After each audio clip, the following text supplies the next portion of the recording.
la gueule noire de nous accueillir ici dans le cadre de la quinzaine Rosa Luxembourg. Merci beaucoup à Sabrina Laure pour la rencontre et puis à toute l'équipe de l'organisation de la quinzaine qui se tient donc à Saint-Étienne. Je vais présenter en quelques mots notre association Table Rase, qui est une association à Lyon, qui vient de Lyon. Table Rase, c'est comme Rosa Luxembourg, Table Rase est une association marxiste. Mais parce que les confusions sont nombreuses, il nous semble important de réaffirmer ce qu'est la théorie communiste, donc ce qu'elle n'est pas. Ce n'est ni la nostalgie de l'URSS ou de toute autre prétendue république populaire, telle que Cuba ou la Chine, ni une formule pour construire un socialisme du XXIe siècle.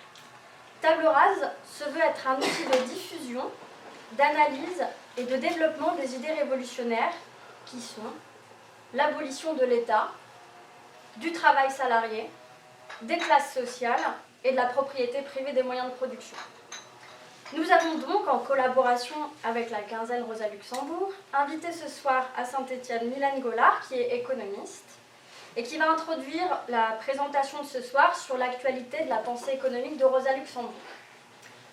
En effet, l'actualité économique mondiale nous offre aujourd'hui le tableau d'un bloc de pays que les journalistes appellent émergents et qui, sortis en quelques décennies d'économies essentiellement agraires, parfois marqués par des traits féodaux, sont devenus des puissances capitalistes de grande ampleur.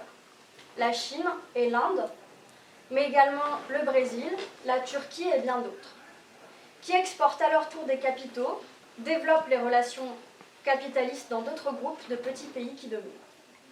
Donc que voyons-nous dans ces pays ?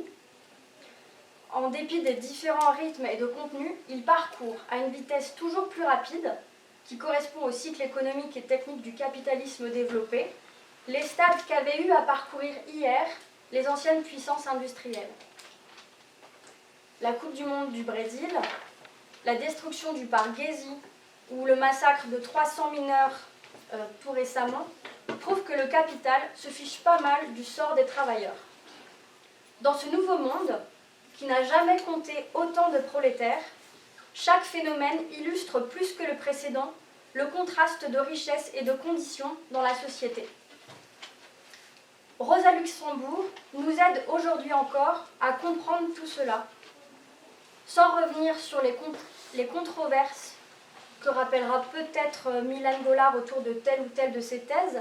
Ce qui est fondamental dans la pensée économique de Rosa Luxembourg est qu'elle décrit le développement du capitalisme, de ses crises et de sa mort violente de demain, que nous souhaitons, à partir des catégories critiques les plus tranchantes du capital de Marx. Rosa Luxembourg tente de saisir la loi profonde de l'impérialisme et de ses implications politiques. Elle renoue avec l'objectif des révolutionnaires, oublié depuis la contre-révolution stalinienne, l'abolition du salariat et donc de l'argent, de l'État et de la propriété privée des moyens de production. On peut penser que ce que n'a pas pardonné la bourgeoisie à Rosa Luxembourg, que la raison profonde de son assassinat par les corps francs sur ordre des sociodémocrates, ce n'est pas simplement sa participation à l'insurrection spartakiste, mais sa défense scientifique et constante du verdict sans appel de l'histoire qu'elle jetait en toute occasion à leur face. Votre monde est condamné. Déjà un petit point, histoire de mettre les choses au clair, pour que ceux qui veulent partir veulent partir. J'ai vu sur le site de la Gueule Noire que je faisais donc une intervention sur l'actualité de la pensée politique de Luxembourg. Donc on est bien d'accord, donc ce que je vais faire c'est plutôt une actualité sur la pensée économique de Luxembourg. Pourquoi ? Parce que je suis économiste, je me sens pas forcément très légitime pour parler des pensées politiques de Luxembourg, donc je laisserai Eric de Spolny vous en parler, vous en avez déjà parlé hier, avant-hier j'imagine, en rééditant les écrits politiques de Luxembourg. Deuxième point pour lequel j'insisterai plutôt sur les écrits économiques, c'est que donc aujourd'hui tout ce qui est donc problème de démocratie au sein des partis, tout ce qui est sur le fait que le prolétariat est autonome et peut finalement faire la révolution sans avoir un organe suprême au-dessus de lui, bah finalement, ça reste secondaire, je trouve, par rapport donc à la barbarie dans laquelle nous vivons tous, par rapport finalement aux problèmes économiques face auxquels nous sommes tous face à face aujourd'hui. Et concrètement, moi aujourd'hui, je vois pas de gros mouvements de masse, je vois pas. Finalement, c'est important de s'interroger sur la démocratie au sein des mouvements de masse, mais le problème c'est que ces mouvements-là, ils n'existent pas aujourd'hui. Donc c'est pour ça que ce deuxième point fait que je me pencherai davantage sur la pensée économique de Rosa Luxembourg. Et donc troisième point, sur le fait d'interroger la pensée économique de Luxembourg, c'est que finalement, ce qui compte aujourd'hui, c'est savoir contre quoi on combat, contre quoi on lutte. Et donc c'est aussi bien de savoir la manière dont on lutte, mais de savoir contre quoi on lutte, c'est vraiment extrêmement important. Parce que je vous montrerai donc, pendant la demi-heure qui va suivre qu'aujourd'hui, le capitalisme est face à une crise d'une énorme ampleur, et à l'origine de tous les conflits armés qui ont pu se développer ces dernières années, et la théorie de Luxembourg peut expliquer ça. Et c'est pour ça que c'est essentiel d'insister sur la pensée économique, ce qu'on a tendance à oublier souvent. Voilà cette mise au point, en espérant que j'ai fait fuir personne en insistant sur la pensée économique de Luxembourg. Donc maintenant, ce que sur cette pensée économique, je voudrais rappeler quand même qu'un ouvrage majeur de Luxembourg, c'est comme l'accumulation du capital, publié en 1913. Donc là, a été publié en 2 tomes chez Maspero. On attend que Smolny-Agone publie sa propre édition de l'accumulation du capital. Sachant que dans cette accumulation du capital, dans ces 2 tomes, Luxembourg explique énormément de choses qui permettent de comprendre le monde actuel. Et donc le but de mon intervention sera justement d'essayer de voir en quoi cette accumulation permet de voir les problèmes, aussi bien les problèmes de surproduction que tous les problèmes liés à l'augmentation des dépenses militaires dont je vous parlerai tout à l'heure, et donc à l'augmentation des conflits armés. Donc un petit point aussi sur la pensée économique de Luxembourg, je voudrais bien rappeler que, contrairement à ce qu'on entend souvent, il n'y a pas d'automatisme chez Luxembourg qui dit que parce qu'il y a la crise économique, il va y avoir forcément révolution. Donc on est bien d'accord là-dessus, c'est que chez Marx, chez Luxembourg, donc chez les vrais marxistes, au final, on a des crises économiques qui sont inéluctables sous le capitalisme, mais si on n'a pas de lutte sociale pour sortir du capitalisme, s'il n'y a pas de lutte sociale pour mettre fin à ce mode de production capitaliste, on passe finalement dans la barbarie. Donc c'est le fameux choix socialiste ou barbarie. Et bien aujourd'hui on peut se demander si on n'est pas en pleine barbarie.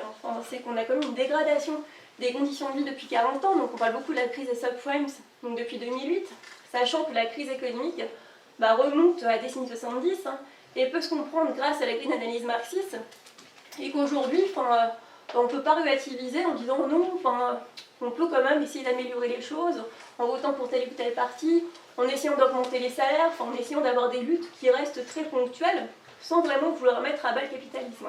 C'est qu'aujourd'hui on est clairement en pleine barbarie, en tout cas aux portes de la barbarie, pour relativiser un peu, et donc c'est pour ça que c'est important de s'interroger là-dessus. Donc il n'y a aucun automatisme, sans lutte sociale, il n'y a pas de raison de quitter le capitalisme.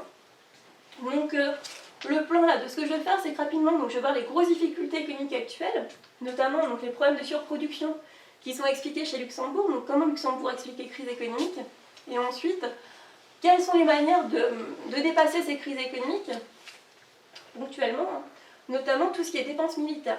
C'est que finalement, les guerres, les conflits armés chez Luxembourg ont un rôle essentiel pour essayer de relancer l'accumulation, même si finalement c'est une course en avant qui est totalement destructrice. Donc finalement ça participe clairement de la marche vers la barbarie.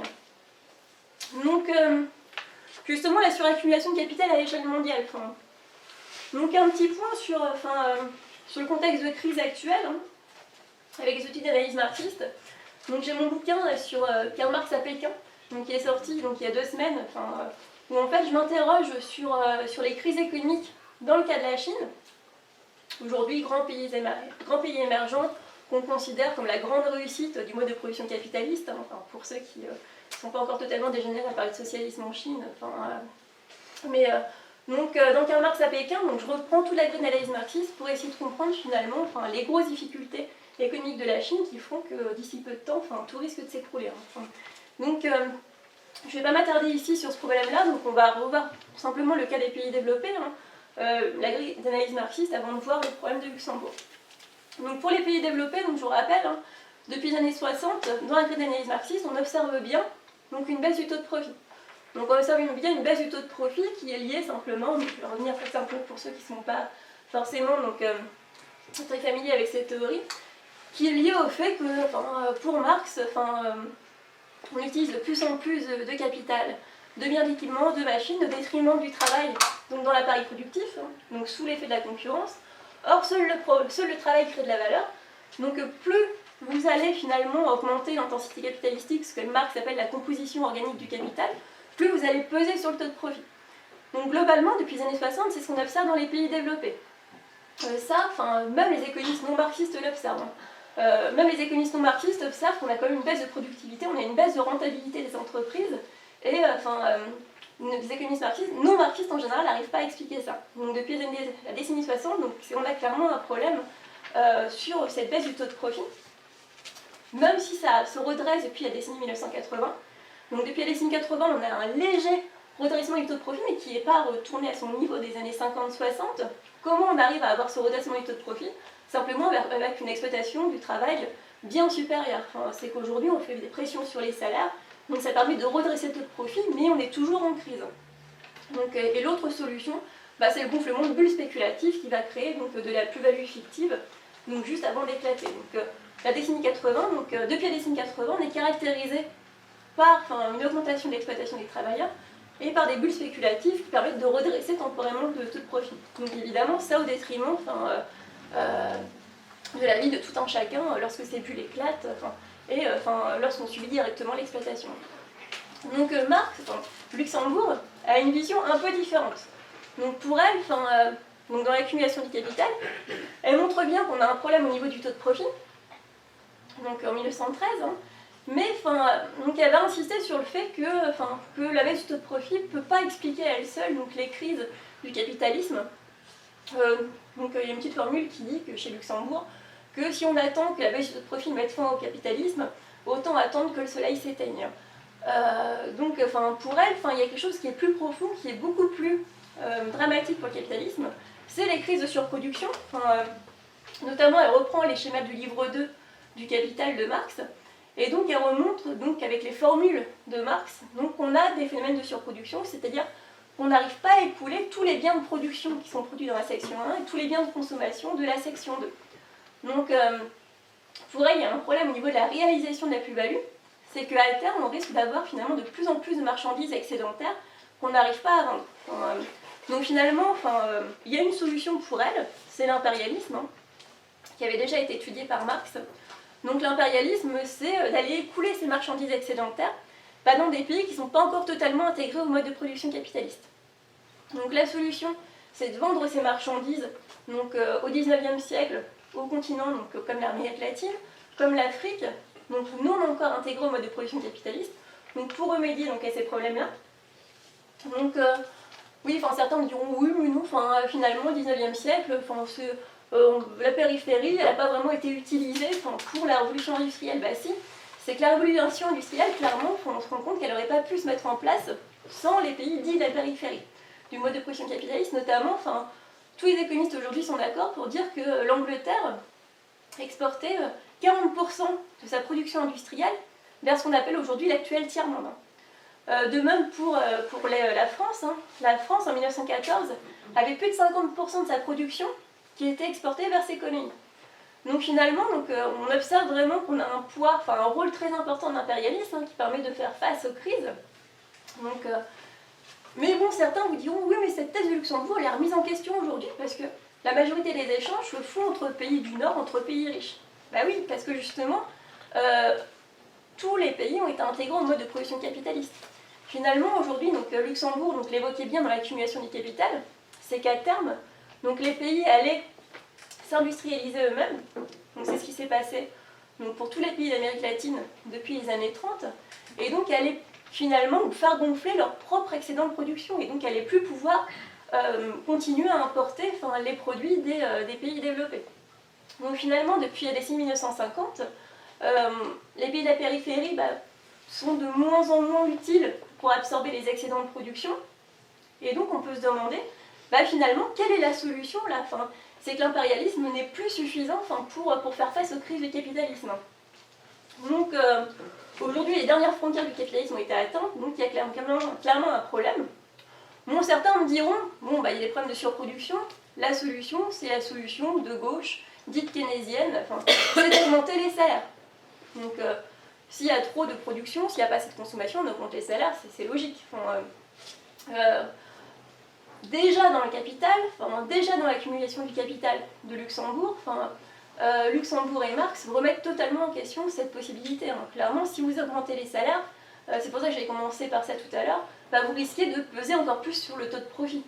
Donc, du coup, il ne faut pas oublier qu'il y a ces deux problèmes. Il y a le problème au niveau de l'offre, comme on dit en économie, au niveau du taux de profit, et le problème au niveau de la demande. Donc du coup, d'essayer de penser qu'on peut sauver le capitalisme en le faisant plus réformiste, en faisant plus en faveur des travailleurs, en augmentant les salaires, c'est de la pure utopie.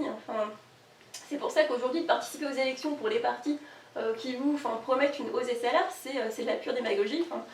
C'est totalement utopique.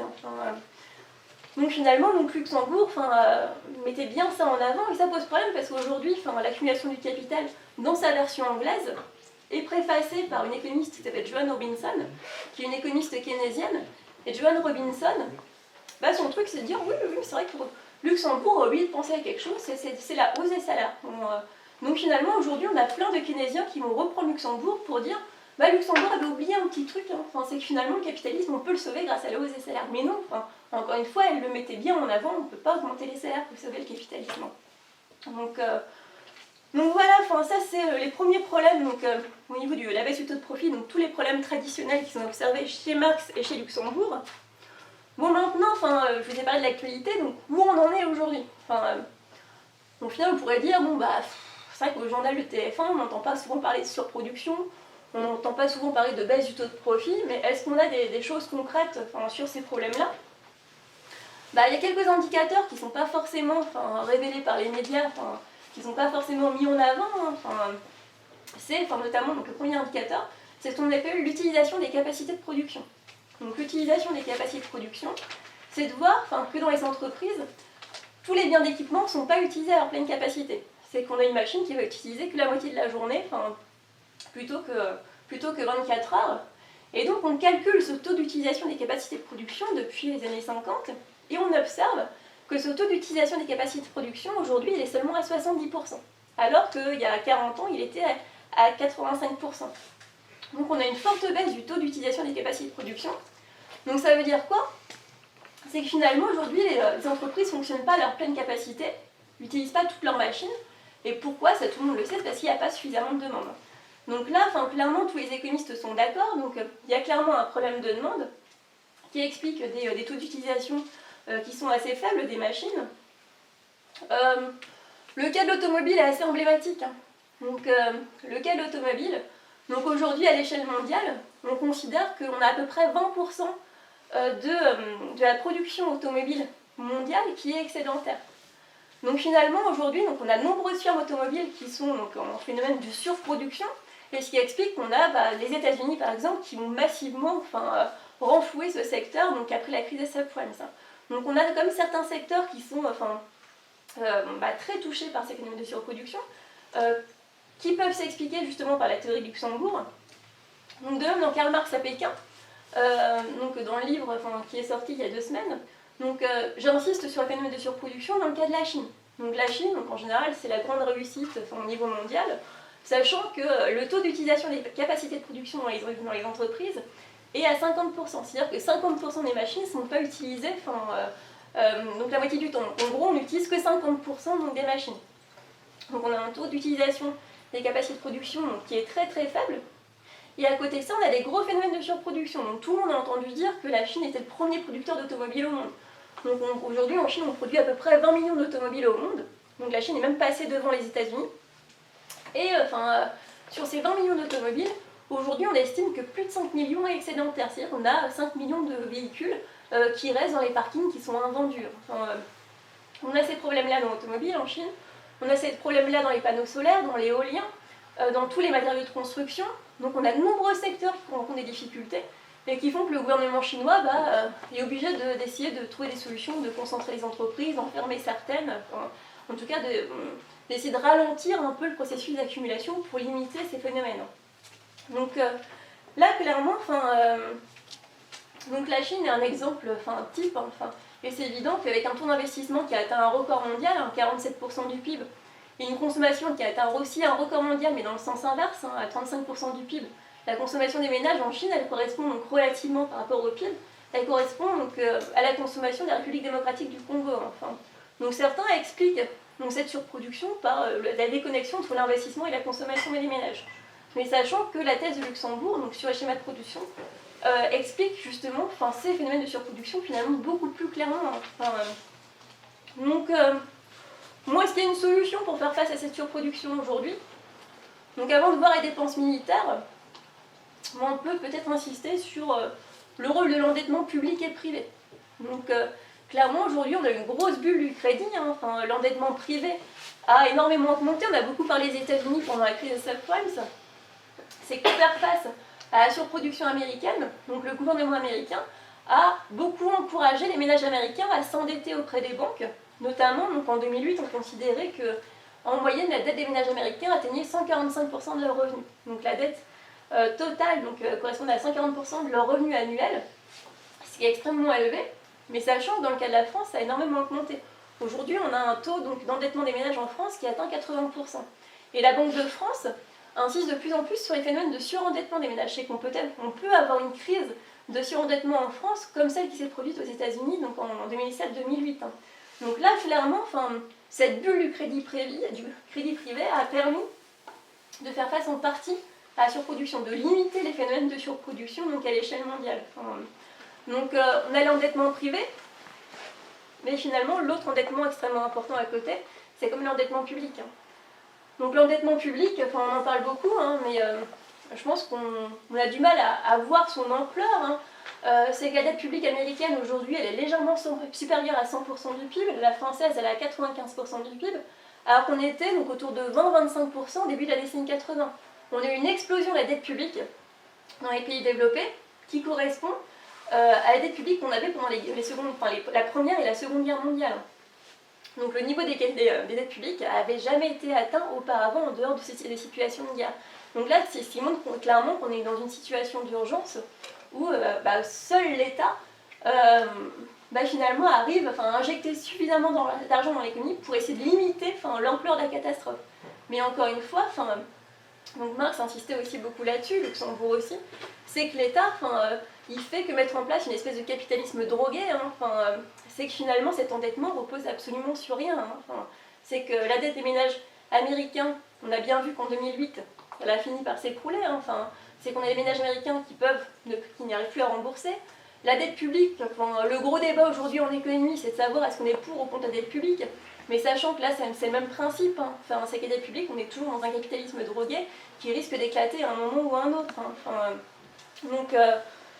Donc voilà vraiment ce qui montre que la pensée du Luxembourg est vraiment d'actualité, c'est que tous les problèmes économiques rencontrés actuellement sont liés au phénomène de surproduction qui est analysé dans l'accumulation du capital. Maintenant, l'autre point qui est important, qui est évoqué chez Luxembourg, c'est la question militaire. Donc c'est l'analyse marxiste luxembourgiste des dépenses militaires permet aussi de mieux comprendre ce qui se passe actuellement.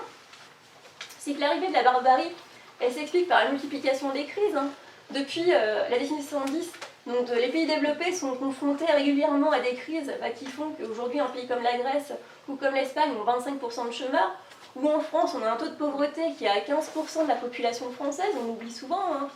Donc non seulement on a une dégradation des conditions de vie, on a des crises économiques de plus en plus importantes, mais surtout on a une multiplication des dépenses militaires et des conflits armés. Et ça, Luxembourg l'a expliqué dans l'accumulation du capital. Dans le dernier chapitre du livre 2 de l'accumulation du capital, donc on a un point de Luxembourg sur les dépenses militaires, et donc elle montre que ces dépenses militaires sont une solution temporaire au phénomène de surproduction et à la suraccumulation. Et finalement, Rosa Luxembourg est la première économiste marxiste à avoir évoqué cette question militaire, cette question du militaire pour absorber la surproduction de l'appareil productif capitaliste. même si après par la suite on a beaucoup à parler. Je sais pas si certains connaissent parmi vous, Paul Baran et Paul Sweezy.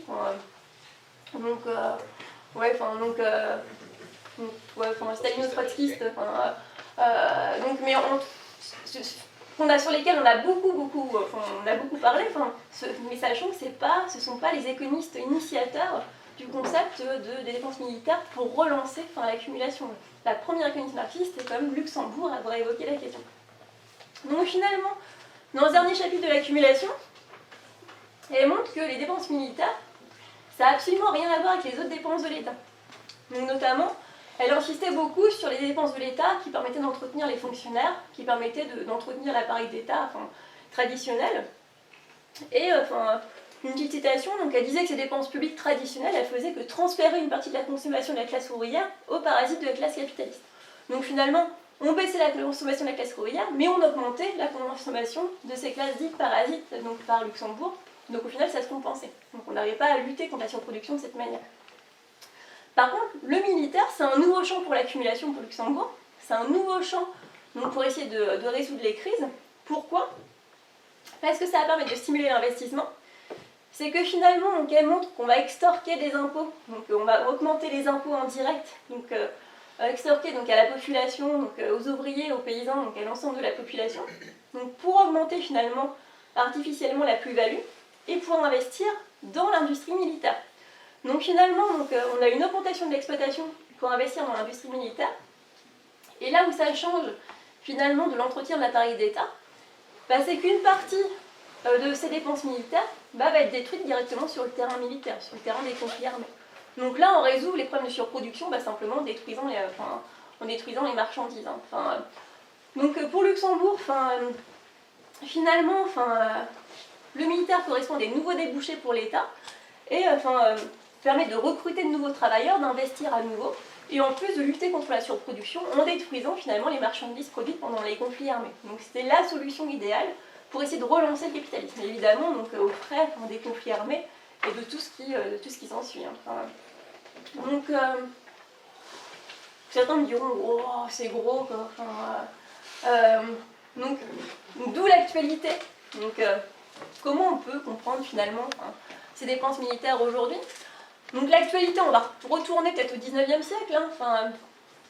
C'est qu'on a des économistes, notamment comme Werner Sombart, des socio-économistes comme Werner Sombart, donc à la fin du 19e siècle, qui expliquaient que sans conflit armé, sans dépenses militaires, on n'aurait pas eu de révolution industrielle.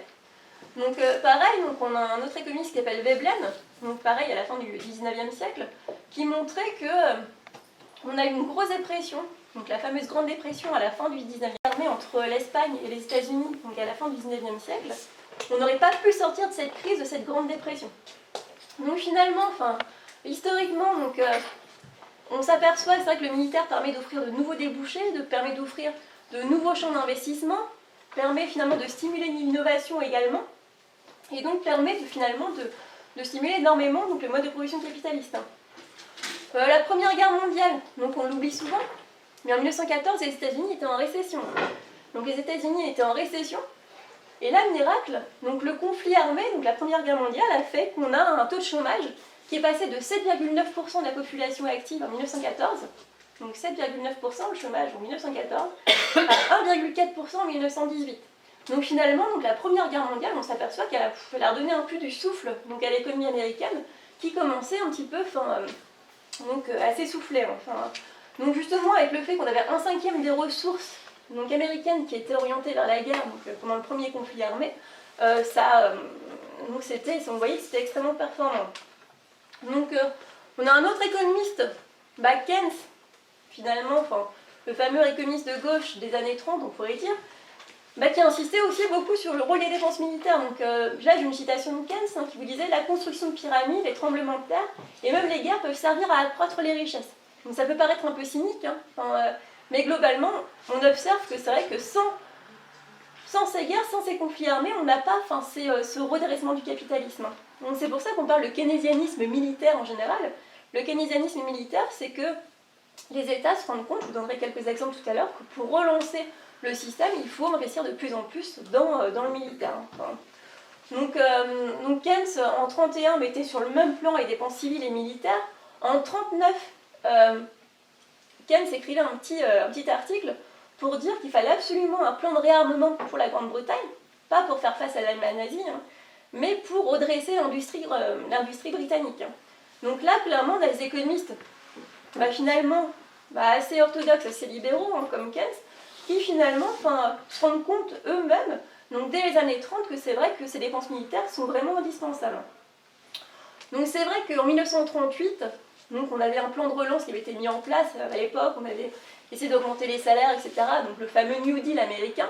En 1938, on s'aperçoit que le New Deal américain, ce plan de relance, il traîne un peu, hein, avec l'investissement en 1938, il n'a pas retrouvé son niveau de 1929. Hein. Quelle est la solution? Finalement, c'était la Seconde Guerre mondiale. Hein. Sans la Seconde Guerre mondiale, l'économie capitaliste n'aurait pas retrouvé son souffle. Hein. Donc, et là, donc on a calculé donc, entre 1939 et 1944, le PNB américain, donc le PNB des États-Unis, a augmenté de 154%. Donc le produit national brut des États-Unis a augmenté de 154%, la richesse produite sur le sol américain. De même, les bénéfices des sociétés américaines ont augmenté de 290%. Donc là, clairement, on s'aperçoit que les guerres, les conflits mondiaux sont extrêmement juteux pour le capitalisme et surtout permettent de le redresser. Bon, après la Seconde Guerre mondiale, ça aurait dû s'arrêter. Donc évidemment, on a le prétexte de la guerre froide. Hein. Donc entre 48 et 52, on se disait, bon là c'est fini, c'est bon. Entre 48 et 52, finalement les budgets vont continuer à augmenter. Et entre 48 et 52, les budgets de l'Europe de l'Ouest et des États-Unis pour la défense, pour le militaire, sont multipliés par 2. Donc sous prétexte de guerre froide, mais en même temps c'est parce qu'on se rendait compte que ça redressait un petit peu la situation. Et c'est vrai que entre 48 et 52, 44% des dépenses publiques des États-Unis et 20% des dépenses publiques de la France étaient orientées vers le militaire. Donc là, clairement, ça montre la pertinence de la thèse de Luxembourg sur cette question des dépenses militaires. Donc, même logique en 2011, hein, donc on insiste très peu là-dessus, mais donc certains d'entre vous connaissent peut-être l'économiste Paul Krugman, donc, qui est très médiatisé, donc c'est un économiste américain qui a eu le prix Nobel il y a quelques années. Et en 2011, Paul Krugman disait « Les dépenses militaires créent des emplois quand l'économie est déprimée. En ce qui concerne la demande agrégée, dépenser pour des bombes est aussi bien que dépenser pour des parcs publics. Certains libéraux détestent cette conclusion, mais l'économie n'est pas un jeu moral, dépenser pour des choses que vous n'aimez pas est toujours dépenser. » Bon, ça peut paraître cynique, hein, mais globalement, c'était déjà l'analyse de Luxembourg. Hein. Globalement, aujourd'hui, même les économistes libéraux se rendent compte que le militaire est indispensable pour donner du souffle au capitalisme. Bon, le cas américain, il est important à voir parce que les États-Unis, c'est comme 45% des dépenses militaires mondiales. Donc les États-Unis représentent 45% des dépenses militaires mondiales, et on s'aperçoit que c'est seulement depuis la décennie 1950 que les États-Unis se sont dotés d'un appareil militaire permanent. C'est-à-dire qu'on a un gonflement des dépenses militaires depuis 1950 aux États-Unis qui lui ont permis finalement de garder leur position économique et politique à l'échelle internationale. À la fin des années 70, alors que ça s'était un peu ralenti, notamment avec les républicains au pouvoir, à la fin des années 70, on va utiliser le prétexte de l'invasion d'Afghanistan par les soviétiques pour réaugmenter le budget.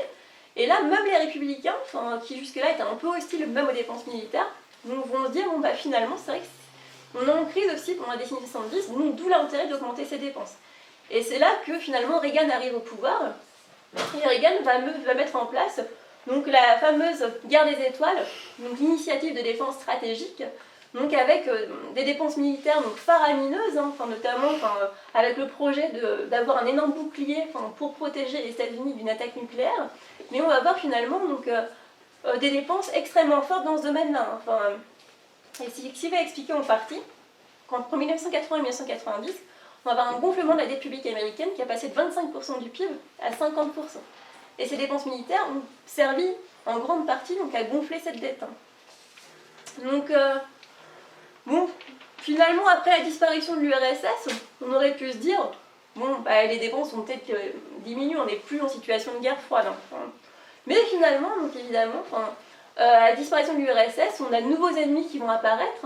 On a l'Irak, on a les États voyous, on a le terrorisme global, on a la guerre des civilisations qui est mise en avant à l'époque pour justifier les dépenses militaires des États-Unis. Et là, juste quelques chiffres importants, c'est qu'en 1990, le militaire absorbait 66% des produits de l'industrie aéronautique.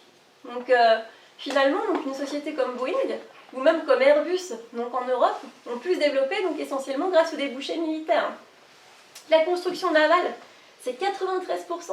93% de la construction navale, donc des produits d'industrie de la construction navale, vont vers le militaire. 50% des équipements de télécommunications vont vers l'industrie militaire, donc en 90. Donc, finalement, jusqu'à la décennie 2000, il y a un petit retour de croissance, donc il y a une grosse bulle spéculative qui s'est formée dans la bulle Internet. En 2000, ça éclate. 2000, ça éclate, et c'est là qu'on observe, donc il y a vraiment, c'est systématique. Dès que la croissance ralentit, on observe qu'il y a à nouveau une augmentation des dépenses militaires. Donc 2000, on a une bulle Internet qui éclate, qui risque de remettre en question donc, la croissance économique américaine de façon dramatique. C'est qu'on l'oublie souvent, celle-là, donc la fameuse bulle des nouvelles technologies de l'information et de la communication. Elle a fait extrêmement peur au gouvernement américain parce que là, clairement, on craignait donc une grosse récession économique. Donc finalement, donc, la solution, c'est qu'on va encourager l'endettement des ménages américains. Donc ça, on en a beaucoup parlé donc, pendant la crise des subprimes, ce qui est une des conséquences donc, de cet éclatement de la bulle Internet. Mais finalement, l'autre solution, c'est quoi? Finalement, c'est assez cynique, mais peu de temps après, on a le 11 septembre 2001, on a les attentats du World Trade Center. Les attentats du World Trade Center, finalement, ils vont permettre de justifier une augmentation sans précédent des dépenses militaires américaines. Et ces dépenses, donc là j'ai un petit chiffre, en 2000, elles sont passées de 400 milliards de dollars, ce qui correspondait à 3,5% du PIB, à 700 milliards en 2010, donc à 6% du PIB. Donc on a un gonflement vraiment sans précédent de ces dépenses. Donc même pendant la guerre froide, on n'avait pas eu une montée aussi subite donc de ces dépenses militaires. Donc ces dépenses, elles sont au même niveau que l'éducation aujourd'hui aux États-Unis.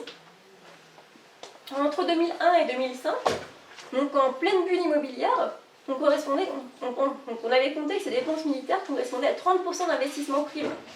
Donc alors qu'on avait un investissement massif qui était fait dans l'immobilier, dans l'économie américaine, on avait comme quasiment un tiers donc, de cette somme qui était représentée donc, par l'industrie militaire. Donc finalement, on retrouve un peu l'analyse de Luxembourg, c'est que ces dépenses militaires vont s'expliquer, vont permettre de relancer le capitalisme, et vont s'expliquer à la fois par une augmentation des impôts indirects et des impôts tout court, qui vont permettre de financer ça, donc une augmentation de l'exploitation des travailleurs.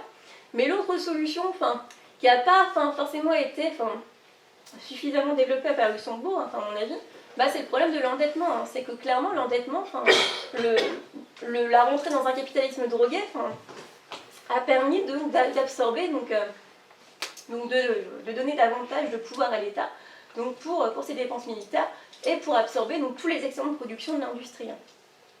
Donc à l'échelle mondiale, donc les États-Unis ne sont pas les seuls, à l'échelle mondiale on a un gonflement de ces dépenses militaires, on est passé de 800 milliards en 1998 à 1400 milliards aujourd'hui. Donc on a quasiment un gonflement des dépenses militaires depuis 1998, un doublement dans tous les pays. Donc la France est pas mal située, donc on a les États-Unis en premier au niveau des dépenses militaires, on a la Chine en deuxième, on a la France en troisième. Donc finalement, même la France est concernée, on oublie parfois de le mettre en avant, mais la France, dans ses postes des dépenses de l'État français, le premier poste de dépenses de l'État français, c'est l'éducation, deuxième poste, c'est les intérêts de la dette, le troisième poste, c'est la défense. Donc finalement, la défense prend une place extrêmement importante, alors que clairement, on n'est pas dans une situation de guerre. Même si justement ces dernières semaines, on a beaucoup insisté sur le fait que François Hollande voulait réduire les dépenses liées à la défense, mais là finalement on a tout un processus qui est en train de se mettre en place pour éviter justement ce ralentissement qui risquerait de plonger certaines entreprises dans la crise. Donc, est-ce que ça permet de lutter contre le ralentissement du capitalisme? Finalement de moins en moins. C'est que depuis la décennie 70, on s'aperçoit que l'augmentation de la dette publique, elle permet de moins en moins de relancer la croissance du PIB. Il y a un petit calcul qui a été fait, c'est qu'en la décennie 70, lorsqu'on augmentait de 1 dollar donc la dette américaine, on augmentait de 60 cents donc la croissance, donc ce qui était créé comme richesse. Aujourd'hui, lorsqu'on augmente de 1 dollar donc la dette publique américaine, on augmente seulement de 20 cents donc la croissance, donc la richesse supplémentaire qui est créée dans l'économie. Donc finalement aujourd'hui ce que je disais c'est qu'on a quand même toujours une multiplication des phénomènes de surproduction, on a toujours une accumulation de dettes qui fait qu'on est clairement dans un capitalisme drogué et on risque finalement d'avoir une crise de surendettement donc à l'échelle mondiale. Et donc ça peut s'expliquer essentiellement donc, par Luxembourg. Un dernier petit point, certains me diront, bon bah peut-être que il y aurait une solution.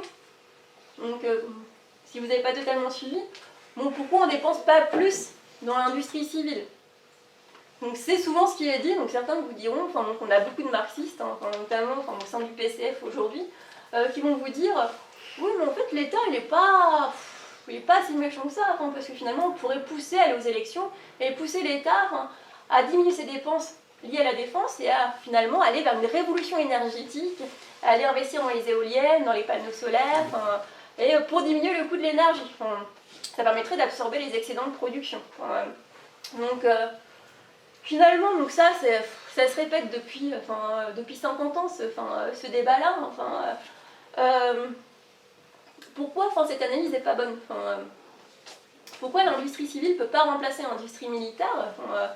Donc Luxembourg, finalement, l'évoque déjà dans le dernier chapitre de l'accumulation du capital. Donc c'est que le but de l'industrie militaire, oui, c'est d'absorber les excédents de production, mais c'est aussi de les détruire. Parce que dans ces cas, les éoliennes, les panneaux solaires, tout ça, il faudra penser à les détruire juste après. Sinon, vous n'allez pas accumuler les panneaux solaires, il y en aura trop. Donc finalement, l'industrie militaire, elle est utile parce qu'avec les conflits armés, elle détruit la marchandise. Donc ça, c'est parfait pour résoudre les problèmes de surproduction. Deuxième point, l'industrie militaire, qu'est-ce qu'elle a comme caractéristique? C'est qu'elle est extrêmement concentrée. C'est que finalement, aujourd'hui, on a les entreprises comme Boeing, comme Airbus dans l'aéronautique, on a Dassault finalement, comme marchand d'armes en France, qui sont des énormes entreprises, le groupe Lagardère aussi, qui investit énormément dans la défense. On a des entreprises qui sont très très concentrées, qui permettent d'avoir beaucoup de profits, et donc finalement qui sont extrêmement rentables, extrêmement juteuses, parce qu'elles peuvent imposer les prix qu'elles veulent. Donc on n'aurait pas ça dans l'industrie civile. L'industrie civile, ça ferait peser finalement les prix vers le bas, et mènerait ces entreprises finalement faire les mêmes difficultés que les autres entreprises. Et surtout, mon troisième point, c'est que le fait que ces entreprises soient très concentrées, soient très monopolistiques, ça fait qu'on oublie souvent, c'est qu'elles ont un rôle très important pour la recherche et le développement. C'est que le fait d'avoir des entreprises qui sont très rentables, très juteuses, et finalement qui arrivent à retirer des profits assez importants, ça permet d'avoir une recherche et développement très stimulée qui se répercute ensuite dans le civil. Bon, qu'est-ce qu'on a comme exemple? L'exemple du nucléaire déjà, on ne va pas insister là-dessus. L'exemple du nucléaire, donc sans l'industrie militaire, on n'aurait pas pu vraiment se développer. Des exemples plus concrets aujourd'hui, donc le cas d'Internet. Le cas d'Internet, quel était le but d'Internet au départ? C'est qu'en 1962, le but c'était d'assurer les communications après une attaque nucléaire. Donc le but d'Internet, donc des premiers pas d'Internet, c'était d'assurer les télécommunications, donc avec un concept de réseau décentralisé, où en fait l'information était transmise par petits blocs. Donc on avait un centre de recherche américain qui avait créé ce système de réseau décentralisé en cas d'attaque nucléaire, donc ça on l'oublie souvent, et c'est seulement dans la décennie 80 que ça va être adapté à l'industrie civile. Mais sans militaire, on n'aurait pas eu d'Internet. Donc pareil pour les ordinateurs, le premier ordinateur de l'histoire, il va apparaître après la Seconde Guerre mondiale, surtout pour le besoin des bombes atomiques. Donc jusqu'en 1955, le but des ordinateurs, ça va être de gérer finalement tout le nucléaire et toutes les bombes nucléaires. Donc finalement, et tout ça s'était développé pendant la Seconde Guerre mondiale évidemment.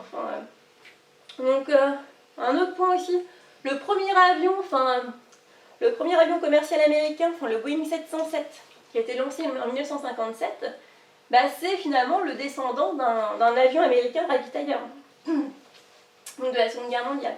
C'est finalement les avions commerciaux aujourd'hui seraient pas nés sans le développement, sans le perfectionnement de l'industrie aéronautique pendant la Seconde Guerre mondiale. Donc finalement, on a énormément d'exemples dans l'industrie aujourd'hui qui montrent que sans l'industrie militaire, même la recherche et développement, même les innovations de l'industrie civile n'auraient pas pu être développées. Donc c'est pour ça que ça reste très utopique de se dire on pourrait toujours sauver le capitalisme en investissant dans des nouveaux secteurs sont plus bénéfiques pour l'environnement, pour la santé, etc., pour l'énergie. C'est qu'aujourd'hui, il n'y a pas d'innovation sur le mode de production capitaliste sans industrie militaire. C'est que les grandes innovations sont vraiment liées à ce secteur. Et surtout, ce secteur, comme je l'ai montré tout à l'heure, il a permis d'absorber donc, des biens excédentaires produits par le mode de production capitaliste.